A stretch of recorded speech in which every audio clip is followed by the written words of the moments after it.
Тем утром никто не обратил внимания, когда пожилая женщина пересекла порог большого офисного здания. В руках у нее было синее ведро, а на руках желтые резиновые перчатки, ясно указывающие на ее роль.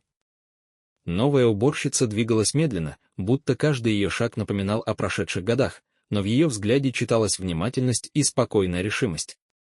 Когда она вошла в офис, сотрудники начали переглядываться и перешептываться. Кто-то даже едва сдержал смех, увидев, как она встала на колени перед одной из стеклянных дверей.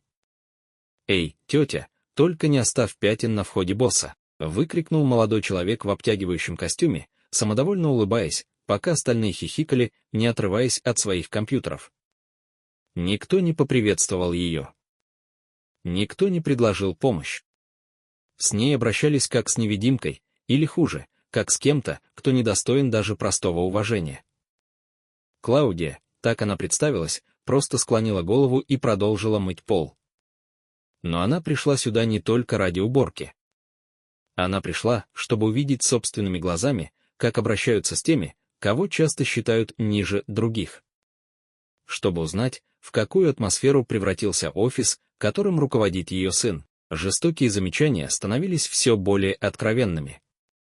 Одна женщина в туфлях на шпильках прошла мимо и, даже не глянув в ее сторону, бросила: «Поторапливайся, бабуля. Мы тут не за дремотой тебе платим». Никто из них даже не догадывался, кто перед ними. Клаудия сжала щетку так сильно, что побелели пальцы. В груди поднималась волна бессилия. Это была не первая встреча с унижением в ее жизни, но каждое слово, брошенное в ее адрес, все равно ранило. Она не искала мести, ей нужны были ответы. Ответы на то, не сбился ли с пути ее сын, окружив себя такими людьми. Через несколько часов, убираясь в главном кабинете, Клаудия увидела, как туда вошел один из менеджеров в сопровождении группы сотрудников. Те не упускали случая поддразнить ее. Один из них посмотрел на нее с откровенным презрением и громко сказал: «Кто вообще нанял этот антиквариат? Вы с этим зданием вместе пришли, что ли?» Хохот моментально разнесся по офису. Клаудия молчала. Но на ее лице можно было прочитать все: злость, обиду и горечь. В ее сознании начала вырисовываться болезненная картина. Это уже не была та компания, ради которой она жертвовала собой долгие годы. Это место не имело ничего общего с теми ценностями, которые она когда-то вложила в сердце своего сына. Ситуация достигла предела ближе к вечеру. Один из супервайзеров, демонстративно раздраженный, якобы случайно споткнулся и вылил на нее стакан воды. «Ой! Простите, бывает, когда кто-то вечно путается под ногами», — сказал он, не проявив ни капли сожаления. Вода пропитала ей спину, но сильнее всего ранил даже не холод, а смех. Смех, который раздался сразу после этого.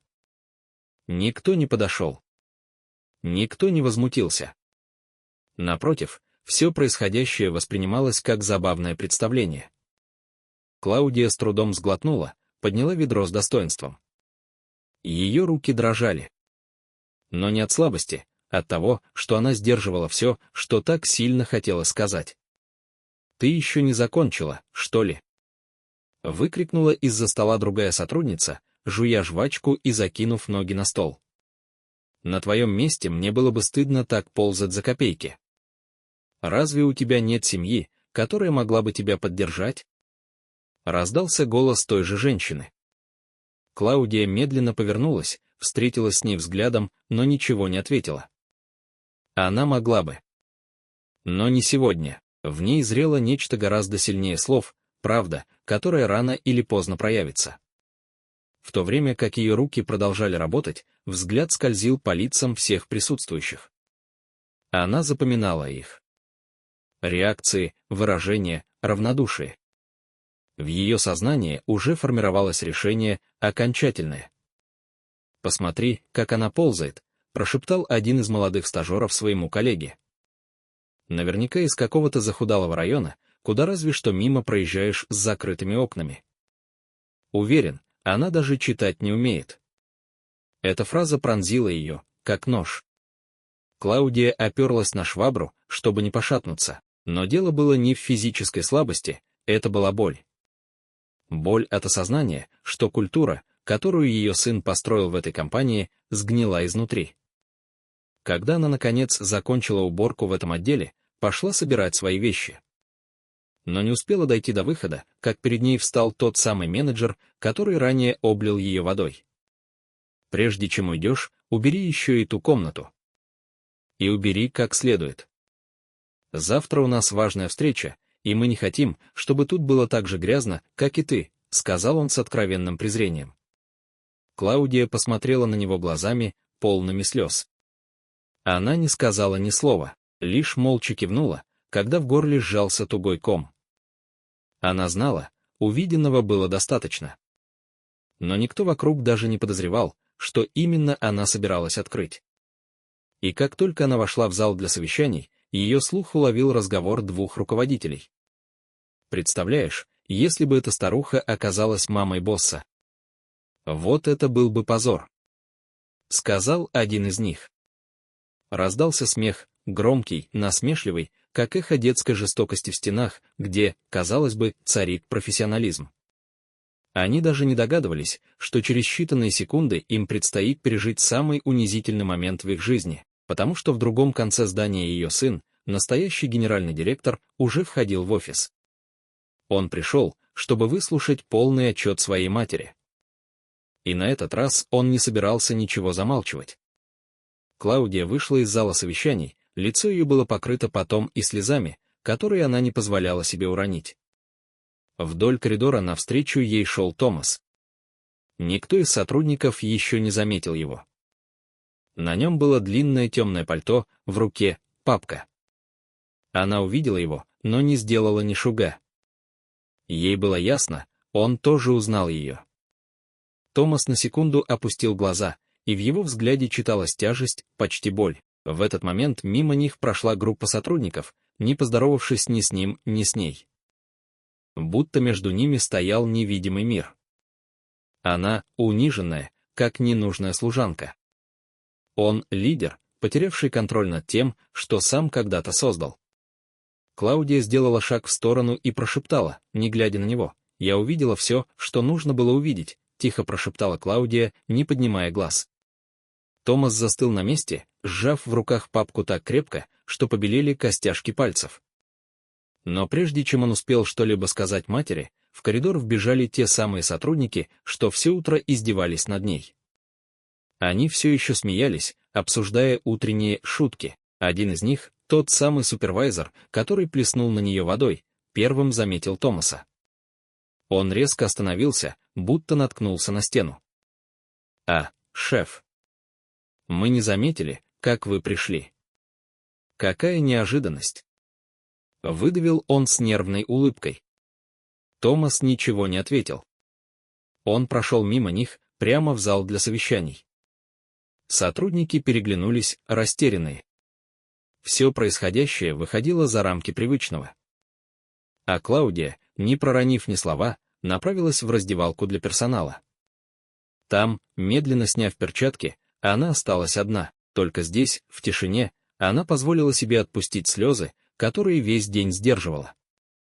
Тем временем в зале совещаний уже собрались все представители высшего руководства. Томас вошел, не поздоровавшись, положил папку на стол с тяжелым звуком и сказал: «Прежде чем мы начнем, я хочу, чтобы все это увидели». Он достал флешку и подключил ее к системе. На экране появился видеозапись с камер наблюдения, сделанная накануне. Каждая секунда унижений была зафиксирована, презрительные взгляды, расистские замечания, коллективное веселье за счет женщины, которую они считали ничтожной. В помещении повисла гнетущая тишина. Слышно было только гудение проектора. Один из топ-менеджеров неловко поднялся со стула, пытаясь оправдаться: «Босс, все было не так, вы поймите». «Это недоразумение», — пробормотал один из руководителей, вставая с места. «Недоразумение», — повторил Томас, его голос звучал твердо и без колебаний. «Эта женщина — моя мать. И вы не просто унизили ее. Вы обошлись с ней так, будто она мусор. Но хуже всего то, что вы показали настоящее лицо этой компании. Лицо, которое я больше не собираюсь терпеть». Тишина стала почти невыносимой. Кто-то сглотнул, кто-то опустил взгляд. Супервайзер, обливший Клаудию водой, побледнел, как будто его душа покинула тело. «Мы думали, что она просто новая уборщица», — тихо произнес он. «Мы не знали, кто она». Томас посмотрел ему прямо в глаза. «А если бы она не была моей матерью, это сделало бы все происходящее менее отвратительным». Тем временем в раздевалке Клаудия без спешки собирала свои вещи. К ней подошла молодая сотрудница.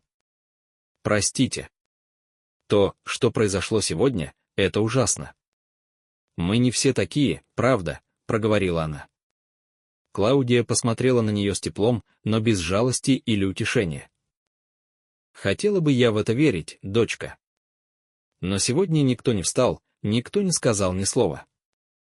А молчание тоже причиняет боль». Молодая женщина опустила голову. Ей нечего было ответить. Клаудия вышла из помещения с твердым, уверенным шагом. Она больше не была просто уборщицей. Она была женщиной, которая без единого слова власти обнажила гниль, скрытую под дорогими галстуками и офисными костюмами. В тот же день Томас собрал всех сотрудников в актовом зале. Никто точно не знал, что сейчас произойдет. Когда он поднялся на сцену, у него не было ни микрофона, ни листа с речью. Он просто говорил от сердца. «Моя мама переоделась в уборщицу, потому что я сам попросил ее об этом. Мне нужно было узнать, что за компанию мы создали. И то, что я узнал, глубоко меня стыдит. Именно поэтому я сегодня принял решение уволить всех сотрудников, причастных к утренним событиям». «Без исключений», — сказал Томас, глядя прямо в глаза собравшимся. «Это не наказание. Это последствия». По залу сразу же пронесся ропот. Кто-то попытался возразить, кто-то заплакал, но решение было окончательным и неизменным. На следующий день атмосфера в офисе была совсем иной. Клаудия, теперь в элегантном светло-кремовом наряде, шла по главному коридору рядом со своим сыном. На этот раз ее приветствовали все, с уважением, не из страха, а потому что теперь они знали, кто она такая. И что она собой представляет. Томас остановился у стойки ресепшн, посмотрел на мать и сказал: «Ты готова провести со мной несколько дней в офисе? Мне нужна твоя помощь. Я хочу все перестроить изнутри». Клаудия тонко улыбнулась. «Конечно, сын. Но на этот раз начнем с того, что ты научишься смотреть людям в глаза». У входа в здание бывшие сотрудники в растерянности собирали свои вещи. Они все еще не могли поверить в случившееся. Супервайзер, который унижал Клаудию, стоял возле своей машины, сжимая в руках письмо об увольнении. Он плакал. Мимо проходил журналист. Увидев происходящее, он подошел и спросил, что случилось. Тот с трудом выдавил: «Мы смеялись не над тем человеком. Мы думали, она не имеет значения, но она значила гораздо больше, чем мы могли представить».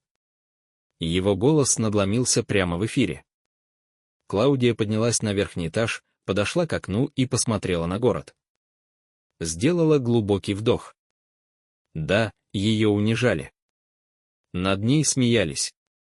Ее презирали, но она также показала миру правду, ту, которую никто не осмеливался озвучить. Сын подошел к ней и крепко обнял. «Спасибо, что не промолчала, мама», — тихо сказал Томас. Она мягко провела рукой по его щеке и прошептала: «Уважение нельзя требовать силой. Его можно только заслужить своим примером. Ты никогда не знаешь, кто скрывается за маской. Внешность может обмануть, но уважение и достоинство — это то, чем нельзя торговать. Никогда».